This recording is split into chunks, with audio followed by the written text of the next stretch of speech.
Welcome to ఆహా అదృస్ నానమ్మ channel. ఈరోజు స్పెషల్ బీరకాయలతో సాలడ్.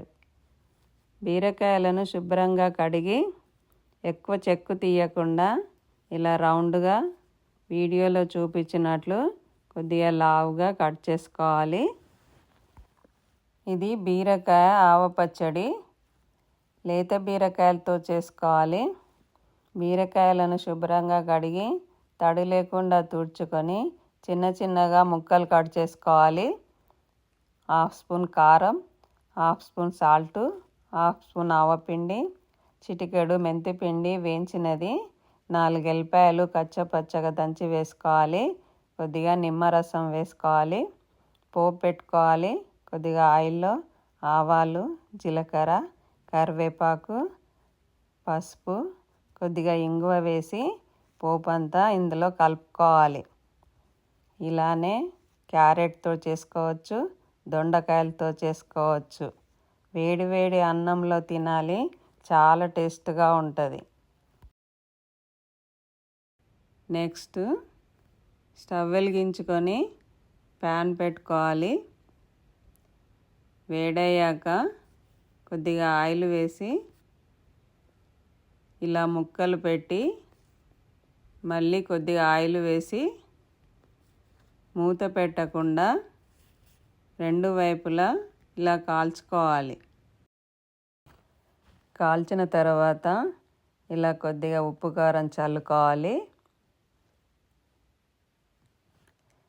క్యారెట్,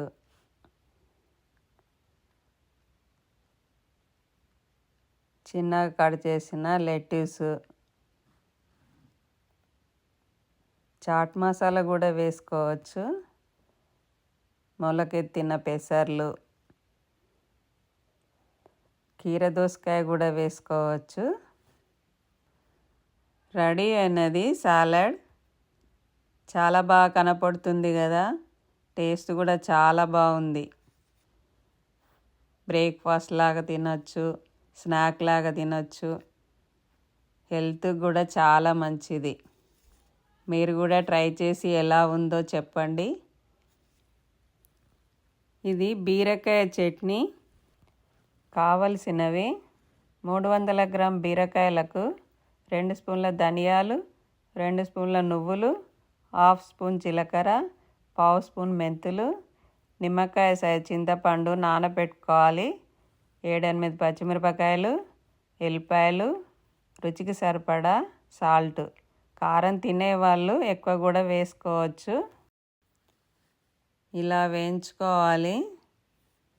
ధనియాలు, నువ్వులు, జీలకర్ర, మెంతులు, బాదంలు. ఆయిల్ వేయకుండా వేయించుకోవాలి. వేరువేరుగా వేయించుకోవాలి.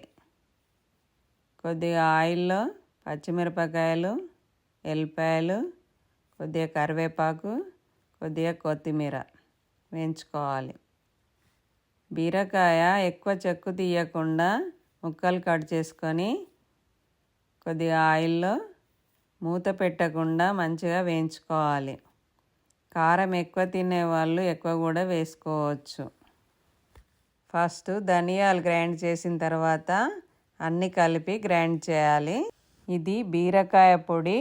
బీరకాయలు చెక్కు తీసిన తర్వాత గ్రైండ్ చేయాలి. చేసిన తర్వాత కొద్దిగా వాటర్ పిండాలి. ఇలా ఉంటుంది. దీన్ని ఫ్రై చేసుకోవాలి. ఇలానే సోరకాయ చెక్కుతో కూడా చేసుకోవచ్చు. గ్రైండ్ చేసిన పొడిని కొద్దిగా ఆయిల్లో కొద్దిగా జీలకర్ర, కొద్దిగా పసుపు వేసి వేయించుకోవాలి. క్రిస్పీగా అయ్యే వరకు.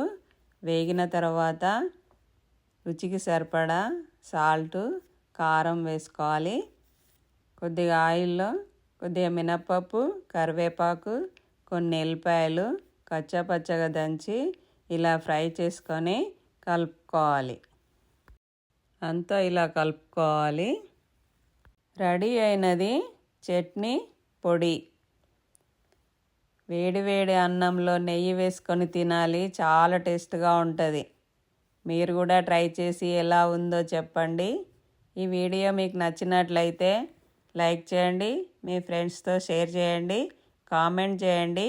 మరిన్ని వీడియోల కొరకు ఆహా అదృస్ నానమ్మ ఛానల్కు సబ్స్క్రైబ్ అవ్వండి.